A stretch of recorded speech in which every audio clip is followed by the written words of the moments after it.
What's up, y'all? Welcome back to Wham Fishing, guys. Today we're out on Chickahominy River in coastal Virginia. Oh man, hold on.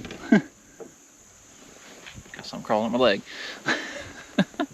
There's horse flies out here about like that big around. So out here at coastal Virginia, this is a tidal fishery. It's a part of the James River. It's a little offshoot of the James River, and we're out here for the second to last KBT tournament of the year.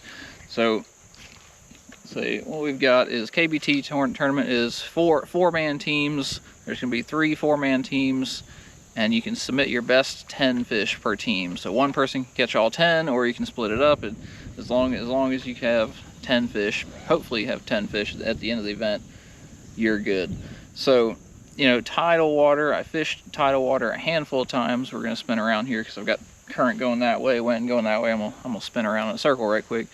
But so tidal water, you know, the fish, the tide changes every 6 hours. So you've got an inflow 6 hours and 45 minutes to an hour of kind of slack tide, and then outflow for 6 hours, 45 minutes or so of slack tide, and then 6 hours of incoming and all that. And these fish are constantly rotating where they sit in here to, you know, the best places to ambush food based on which way the current's going and stuff like that. So it's really tricky. Like, I think blueback herring fisheries and tidal fisheries are one of the you just have to go out there and do it. You just have to go out there and fish that kind of stuff to get used to it, because you could fish the greatest looking stuff.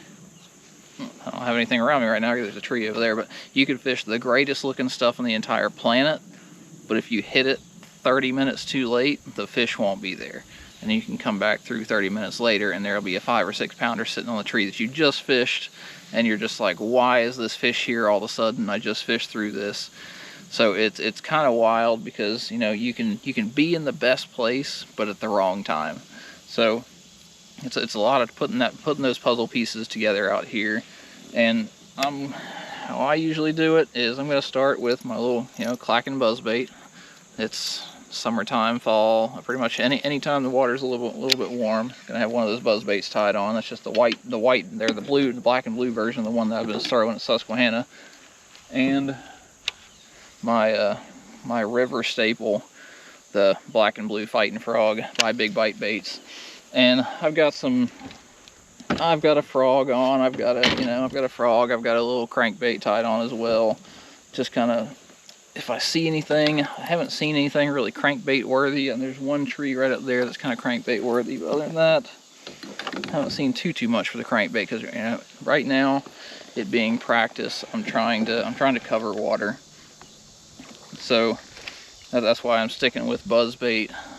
I'm gonna throw the crankbait. I've got the frog. I probably won't throw the frog that much because it's so slow. It's more of a target thing. So if I find an area that I'm getting a lot of bites in, I could go back through on tournament day with the frog and slow down a little bit more. But I'm going to stick with the buzzbait. Might put the buzzbait away now. It's starting to get really bright out. But buzzbait and flipping with the Texas rig. This tidal water stuff, you're not sitting there holding it and shaking it. The Texas rig, pretty much as soon as it goes in there, they're eating it and they're swimming off with it. So there's not too much working that has to be done. So pretty much pitch it in there, bounce it a couple times, reel it in, pitch to the next spot. So you're kind of power fishing with a Texas rig.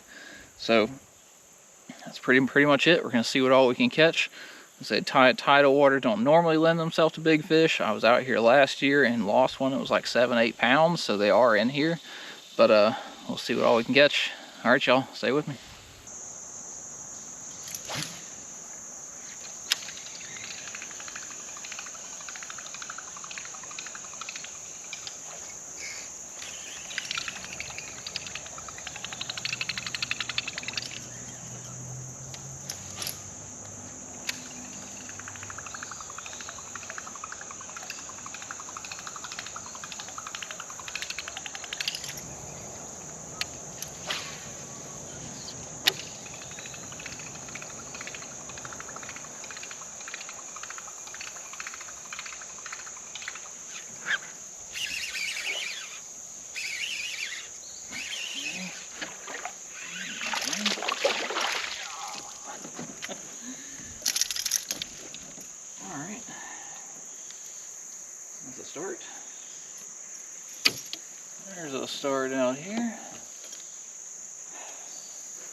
tiny one, but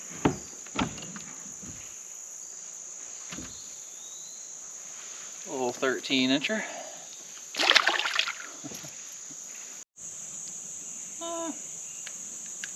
What in the world? Y'all, look at this bass. Look at this bass. It's like a hunchback. A little hunch bass.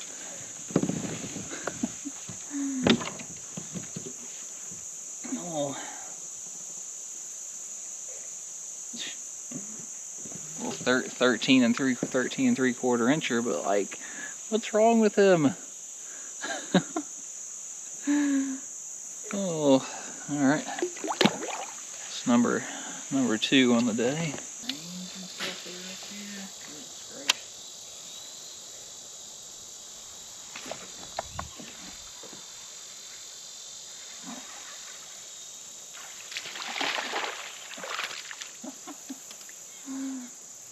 Well, not quite.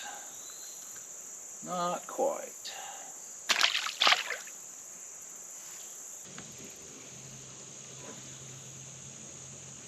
Let's see how y'all can see it or not. So we've got a ditch that empties out right here with a stump sitting in the middle of it that breaks the current. Then we've got a lay down right here. We've got the big clump of grass that's anchored. We've got big tree and then another big tree. So we got about 5 targets. And one of them will have a fish on it. It doesn't take much. Yeah.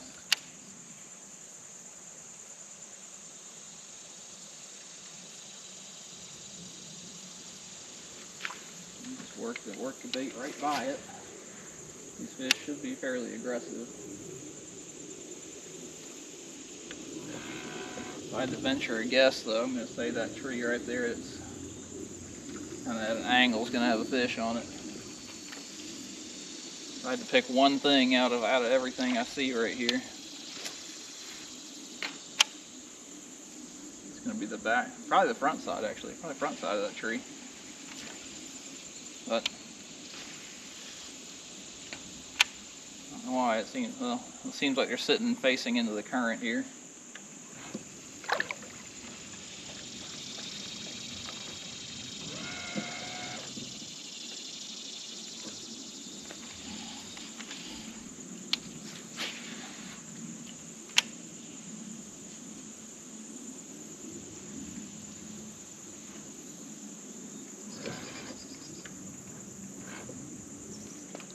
Alright, we're thinking front side or the back side of this tree? I'm thinking the front. But I'll put first cast on the back a little bit. Wasn't a great cast, but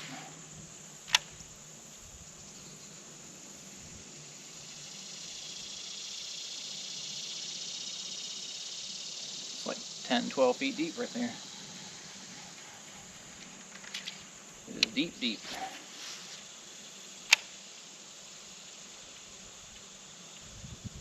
Might not be a fish there. It might be a little too deep.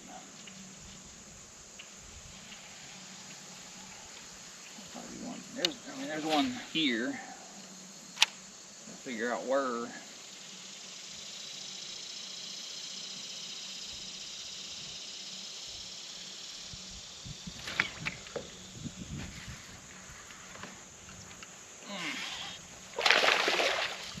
Right there. Right there.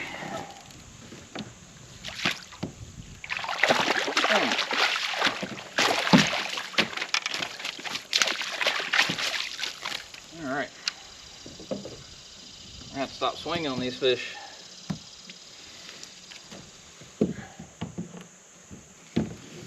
Did I call it? Did I call it? I said it'd probably be on the front, and it was actually a little bit more in that little pocket over there, but man.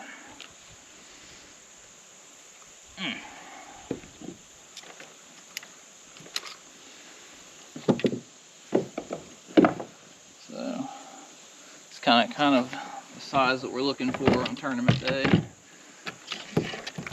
16, 17 inches were what took last year. So 17 and a quarter. Good, 17 and a quarter. So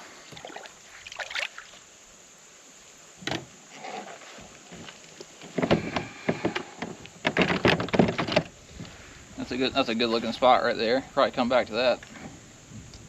Catch fish on any tide with that. But that's kind of where you expect the fish to be. I don't know if I can really turn the GoPro around on you. So right inside there, you got two trees that act as a current break, and there's a little pocket inside of there where there would be no current, and that fish can just chill, and it can move to either side depending on which way the current's going if it wants to feed. So it's pretty cool. We will keep on rolling and see what else we can find out here.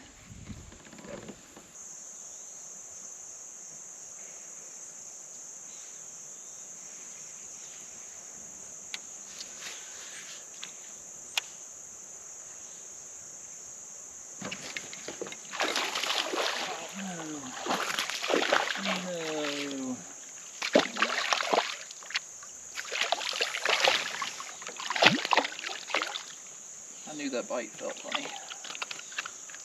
Slime ball. I knew that bite felt a little weird.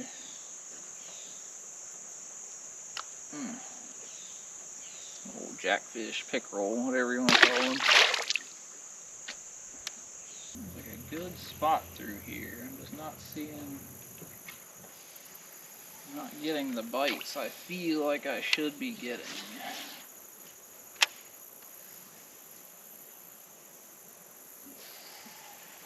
Feel like I should be getting more bites. Like that right there. Spit it out. Spit it out. That's what I thought, right in this little pocket for the fish. I felt like it might be a jack or something, but he's way back up in that little cut, way out of the current.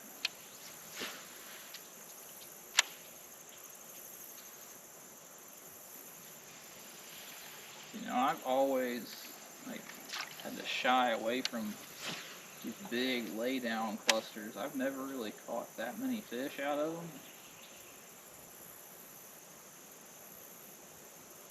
I don't know if they're like too high in the water and there's a lot of empty space under it, so the fish they don't want to sit all the way up in the water, or usually whenever I get bit, it's all the way back in by the tree trunk part. I don't usually do too much out here on the edges or anything.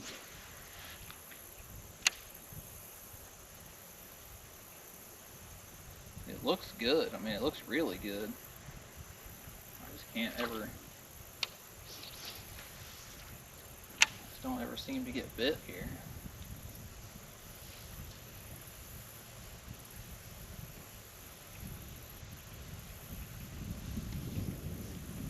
I know if I throw it up there, up shallow, I'll get bit.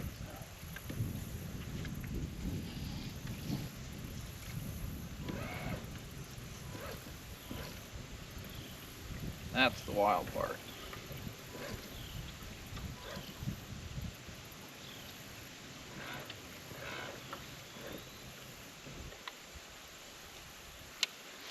Get away from these.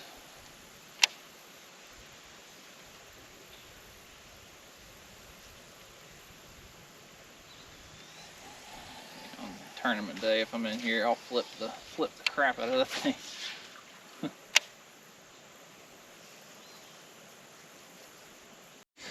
All right, let's see if we can pop one on a crankbait. See if we can get one to eat the crankbait. I know they'll eat the Texas rig. We caught four of them on the Texas rig. And we caught one on the buzzbait.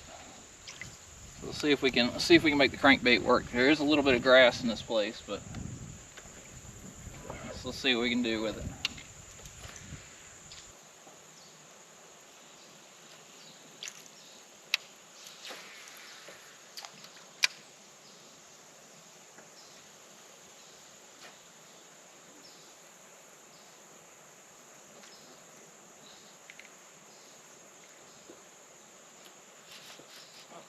There's a fish. Oh my gosh. All right.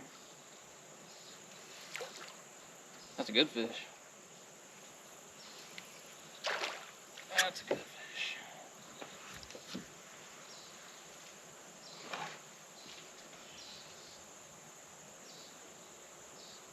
Oh, he's only got one hook in him. Oh. Come here. Man.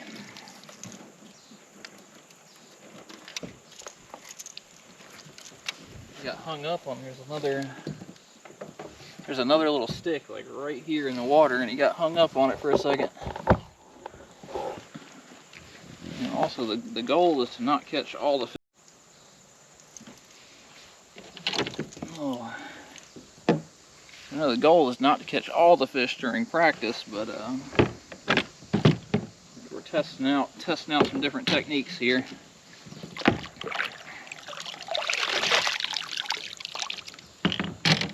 Catching one or two is kind of going to be a given.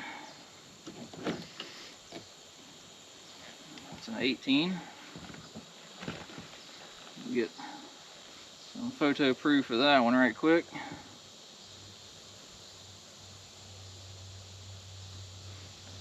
Some photo proof of we got a 17 and a quarter and an 18.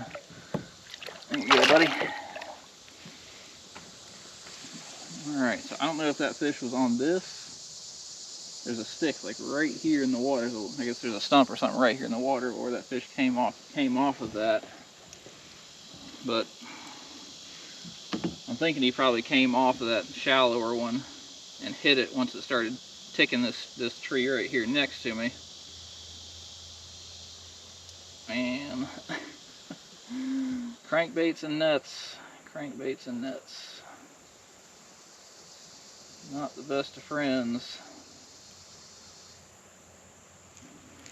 Alright.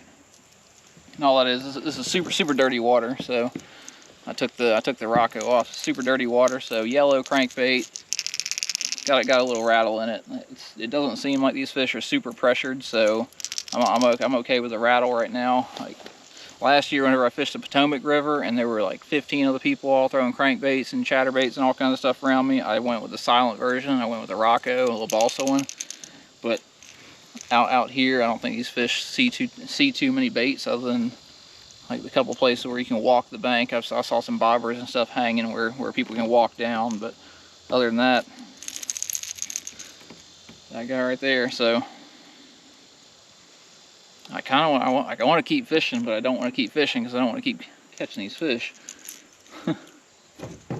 So we're gonna keep on kind of exploring and see what all. There we go. Getting everything tangled. I'm gonna kind of explore. I might take the hook off the Texas rig or something like that, or just bury the hook in the Texas rig. So there's a school of fish right under me. Might bury the hook in the Texas rig and pitch that around just to see. But yeah, catching those kind of fish before the tournament is good and bad. Good and bad, because I need those fish during the tournament, but I need to catch them today so I know that they're here. Like it's kind of a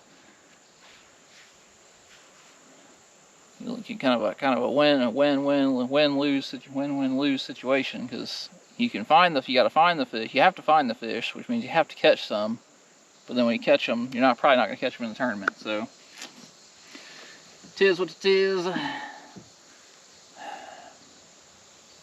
I'm probably gonna just put the motor on high and scoot through a good bit of this. Honestly, that's probably the best thing to do, because all these big current break laydowns they've all got fish on it, it seems. So it doesn't really make sense to fish them. I might actually start fishing this grass and this side, the hydrilla and stuff, see if I can find anything on that side. Or I go look for some offshore stuff. But we'll see. I mean, I've been out here an hour and caught 17 and a quarter and 18 and a bunch of 13, 14s. So, so far we're off to a pretty good start. But see what else we can get. See what else we can come up with. See what all we can find in this muddy, nasty hydrilla that's floating out here. All right, y'all. GoPro, stop recording.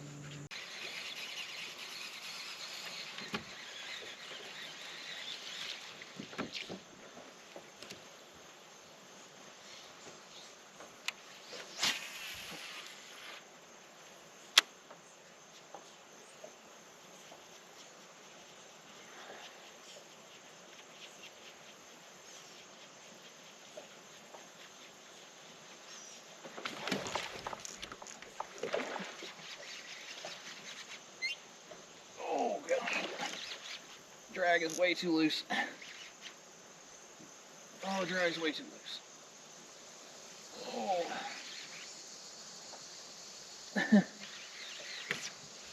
Still on. I think he's still on there. Yep, he's still on there.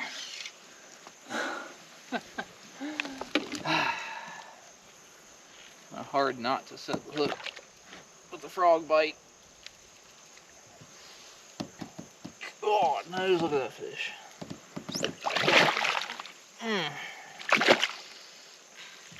Hard not to set the hook on a frog bite.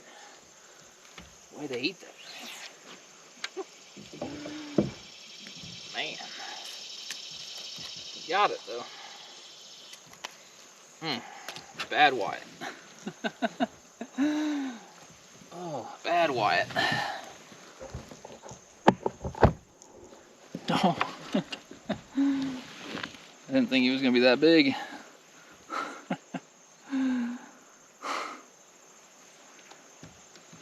Pretty fish though. I don't think he's going to enjoy being having his picture taken. That's the only bad part.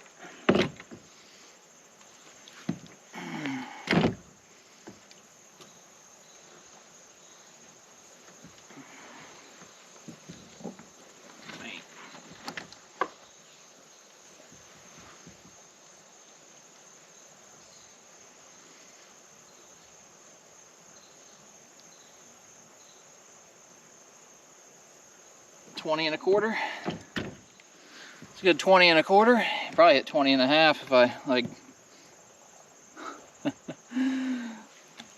Probably hit 20 and a half if I sat there and messed with it a little bit.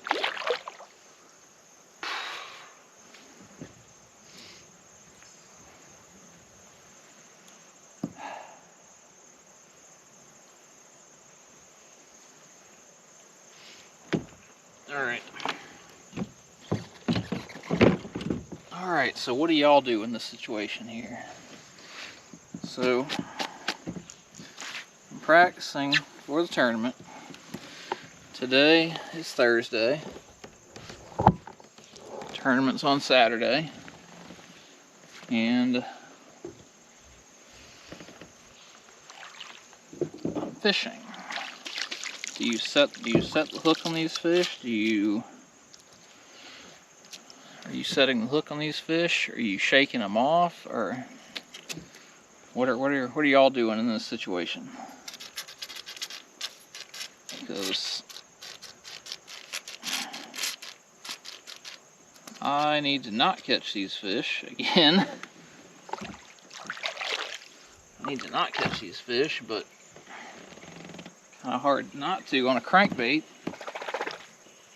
That one kind of caught me a little off guard with the frog. What are y'all doing? Y'all just stop fishing? Do you go you're gonna just stop fishing, go sightseeing? Do you keep on fishing because today's Thursday and tournament's 2 days? You know, tournament's Saturday.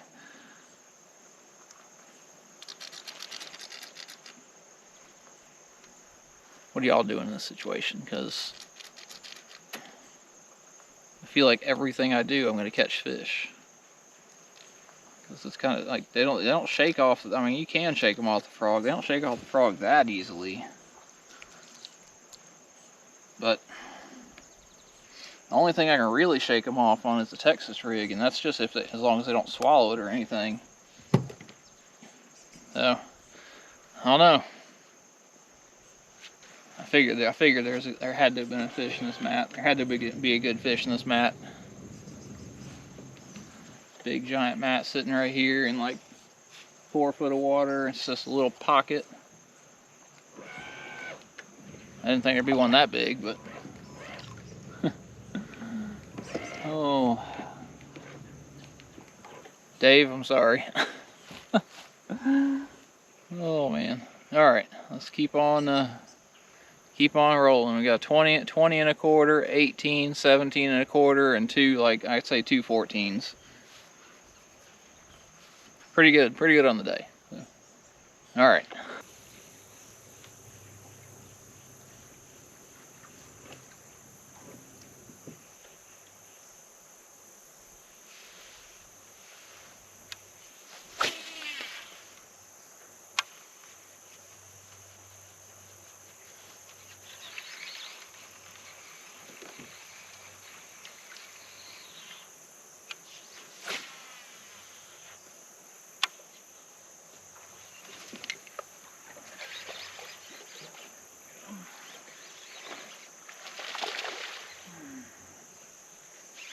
Had to get in that grass, didn't you?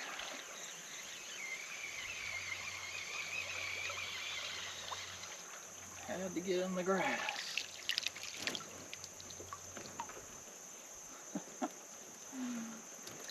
Face full of frog. Face full of frog. Little bitty frogfish.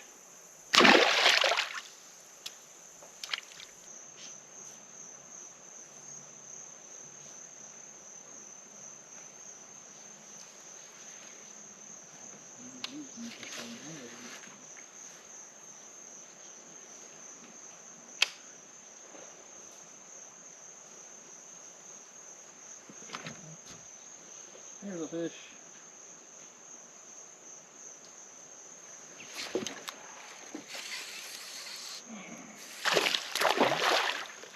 Oh, why are you a bass? Why are you a bass?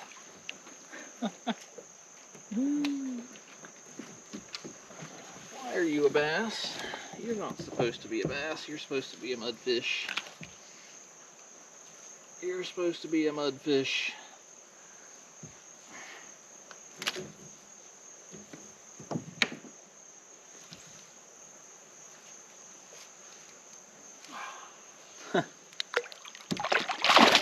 Oh.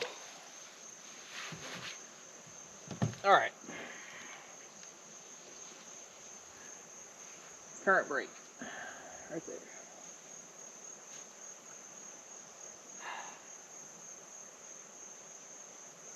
All right. I promise I'm done. Promise I'm done.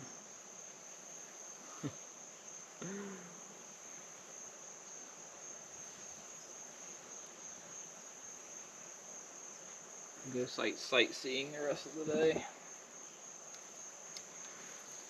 Go sightseeing the rest of the day. Fine.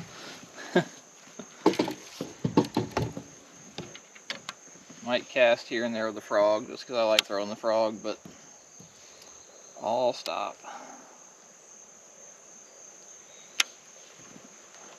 Alright.